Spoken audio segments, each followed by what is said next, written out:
ఎందుకంటే కేటీఆర్ గారి మాట నమ్మట్లేదు జనాలు. ఉమ్, కేటీఆర్ గారి మాట నమ్మట్లేదు. మన కేసీఆర్ గారిని ఒక మాట కూడా మాట్లాడటానికి లేదు.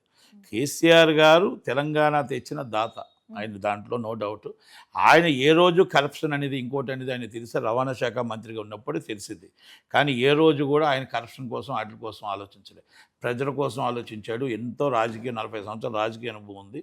అన్నీ ఉన్నాయి తప్ప పార్టీ పెట్టిన తర్వాత ఇవంతా పాడు చేశారు, కానీ ఆయన ఎప్పుడు కూడా కరెక్ట్గానే ఉంటారు.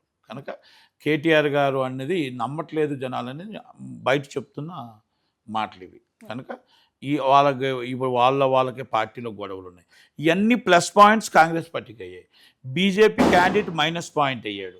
మీకు ఆటోమేటిక్గా బీఆర్ఎస్ పాయింట్ మైనస్ పాయింట్ అయింది. మీ ఇద్దరు మైనస్ అవుతే మరి ప్లస్ ఎవరు అవుతారు? కాంగ్రెస్ నవీన్.